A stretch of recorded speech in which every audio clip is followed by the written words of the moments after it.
Good morning, Facebook fam. As we wait to see if folks are logging in and getting themselves situated,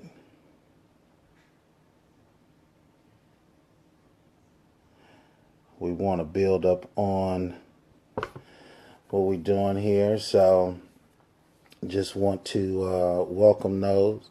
Treasure, I see you. Thanks for joining us today. My good friend Amber, Mike, good to see you, Amber. Felicia, sis, good to see you watching. Just go to, before we get into what we're doing here today, go on our Facebook page. We have a Facebook page called Get Me Through Wednesdays.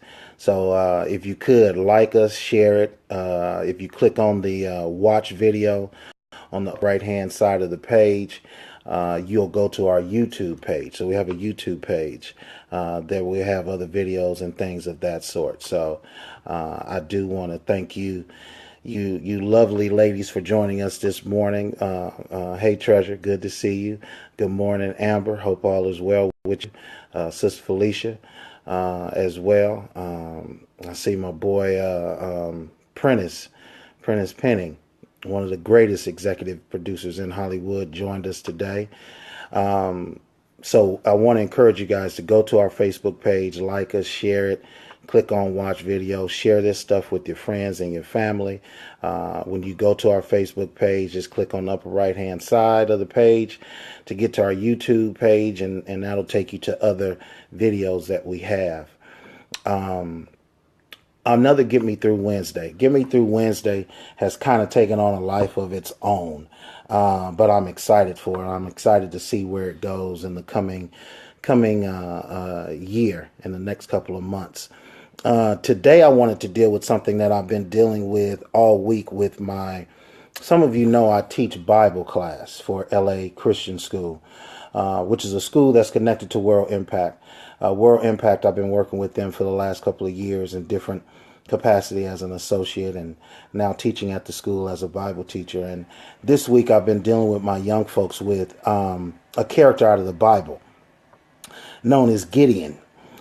Gideon was someone who was a young dude, really, was trying to do minimal stuff, keeping himself away from the popularity and the limelight and all of that. And God sent an angel to Gideon. Gideon was in, hey Dana, good to see you. Hope everything's good in DC with your big move from LA. Gideon was working in a wine press, and while he was working in a wine press, God sent an angel to get Gideon. And when the angel went to Gideon, the angel said to Gideon, he called him mighty warrior. Now you got to understand where Gideon was at that time. He wasn't a warrior. He was just a regular dude. But God was calling him not where he was. God was calling him into what he was going to be. It's two things Gideon was dealing with, which was fear and doubt. But those two things are tied to one big thing that we all have and that we all deal with, whether we know it or not. I know sometimes we say we're not scared of anything, or we don't have any doubts.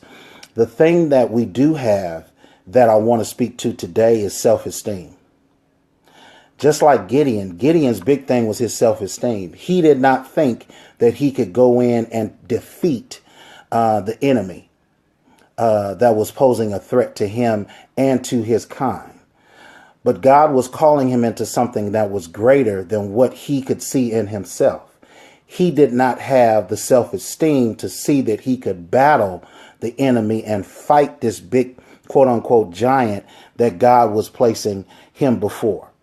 Some of us have self-esteem issues. Self-esteem is a major part of who we are. Most of us that are walking around talk ourselves out of things. We talk ourselves out of that big move. We talk ourselves out of that getting into that relationship or that friendship. We talk ourselves out of applying to that job. We talk ourselves out of going to our boss and asking for a raise. We talk ourselves out of doing a lot of stuff. And that's all self-esteem. Our self-esteem dictates to us whether we go or whether we stay. Self-esteem can have us paralyzed, or our self-esteem could actually propel us to a level that we never thought that we could even assail to. Do you realize that your self-esteem will keep you in bed? I know I'm talking to somebody, not just myself. Self-esteem will have you pull the covers over your head and say, you know what? Not today. We're not doing it today because I can't do it today. I can't get out of this bed and go face what I have to face today. I cannot do it. Your self-esteem is that little inner voice, that voice that tells you whether you are good enough to do it or achieve something.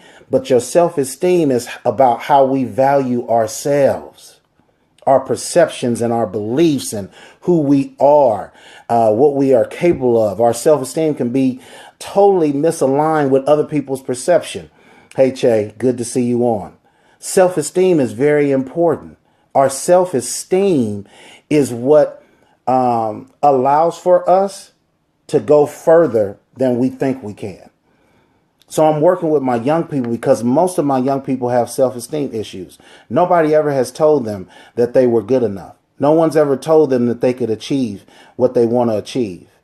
I have them write a lot and they talk about going to college, and I tell them, yeah, you are going to college. If you want to go, you can go. I'm not one to tell you that you cannot go, but I want you to believe that you can go. Our self-esteem, if you think back over your life and you think about those things that you could have done or should have done, why didn't you do it? Because somebody told you that you couldn't do it. Somebody told you that you shouldn't even be married when you got married. Somebody told you you shouldn't date the person that you've been dating. Somebody told you that you shouldn't even try to start your own business. Somebody told you that you shouldn't even try to write a story or start writing on a book. Somebody told you that you shouldn't move from your hometown and go someplace else and start a new life. Someone told you that, but it was only because that you had the self-esteem to know that you could do it is why you have done what you are doing. We've got to improve our self-esteem. We've got to have the ability to listen to that inner voice that tells us, yes, we can. And I know that that's cliche. I know that our own president has used that before, but yes, we can. Somebody needs to hear that today. Let that resonate in your spirit. Yes, we can. Pastor Lewis, I see you. Yes, we can. The thing that got Gideon to defeat the enemy was not that he had so many folks with him. Pay attention. In chapter 7 of Judges, Gideon goes and acquires all of these men. I don't know. He had a couple of thousand folks in the army. God told him to decimate that. Piece by piece, God dismantled that army and got it down to about 320 people. Because God was trying to show Gideon, you don't need a whole lot of folks. All you need is your self-esteem and me. I see you, Sister Preston. Good to see you, sweetie. All you need is God and yourself. But you got to believe. You got to have the self-esteem to know that you can do what God is calling you to do. There are some things that God has called me to do that in my wildest dreams I said I couldn't do it. When he called me to be preacher and pastor, no, God, that's not for me. I used to talk about preachers. I used to talk about pastors. You want me to lead your people? I can't even follow myself. But God. So I want to leave you with this. I want to leave you with this because self-esteem is very important. You're going to need self-esteem going into 2017 because God is going to call you to do something that within yourself, you know that you're not capable of doing it. But your self-esteem has got to be right. Self-esteem. I want you to say affirmations. That's the first point. I'm going to give you 4. But the first point is say affirmations. Say to yourself when you get up in the morning, yeah, I can do this. I pray and I tell myself and I stand in front of the window, in front of the mirror, and say to myself, God, please place me in front of important people to have important conversations that will take me to the level in which you are trying to bless me to go to. That's my affirmation that I say to myself every day. God, place me in front of important people to have important conversations that will take me to the level in which you're trying to bless me. The other thing I do is encourage myself. You got to encourage yourself. There's enough negativity in the world that you don't need someone else to be negative. You've got to encourage yourself. Hey, Catrice, good to see you. You've got to encourage yourself.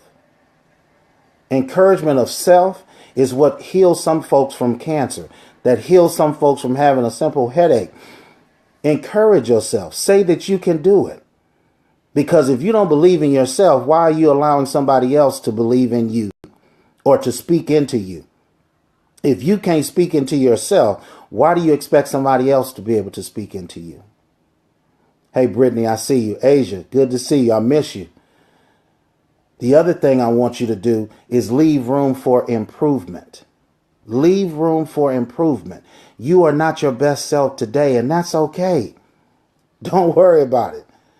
I know that I'm not where I need to be, and I know that I'm not the best Cedric that I need to be today. But I'm better than what I used to be. And I know that I still have room for improvement. Leave room for improvement. Leave opportunity for growth. My dad always told me, as long as you live, you're going to learn something. Until the day you die, you will continue to learn. The other thing is have faith in the process. Have faith in the process. The process is steep. The journey is hard, but have faith in it. You got to have faith that you will get on the other side of whatever it is that's holding you back. Whatever that hurdle is, have faith in it. I was listening to the sports radio the other day, and they were talking about the Lakers. And everybody that knows me knows that I love the Lakers. And the one thing they were talking about is the post-Kobe era and how we were dreading. Some of us were dreading. How do we move on past Kobe? And it's not going to be the same. And we're going to suck for the rest of the time that we're in the league. But these young guys are actually playing. And they're playing good ball. They lost last night, but they're playing good ball. My point in telling you that is you got to have faith in the process. Remember these 4 things. Say affirmations. Speak into your soul. Speak into your inner being. Encourage yourself. Leave room for improvement and have faith in the process. Now, if you take the first letters of each one of those words, it spells out self. That's what self-esteem is all about. Saying affirmations, encouraging yourself, leaving room for improvement, and having faith in the process. As we leave here today and move on with our week and this get me through, somebody's going to speak negative about who you are. Mother Lena, good to see you. Somebody's going to speak negative about who you are. Have enough self-esteem to know, no, I may not be the best today, but I sure am getting better. And I got faith to know that I can get through this thing. No, you may not like me, but I'm going to encourage myself. If nobody else says I'm pretty, I know I'm pretty. If nobody else says I'm handsome, I know I'm handsome. And say affirmations to yourself. Don't settle. Speak increase. Say affirmations, encourage yourself, leave room for improvement, and faith in the process. I'm Pastor Said, I'm out. Be sure that you share this and like this and go on our page, go on our Facebook page of Get Me Through Wednesday. Like it, share it, comment on it. Let us know how you feel. Click on the watch video to go watch some of our other videos on YouTube. I love you guys, and I'm Pastor Said, and I'm out.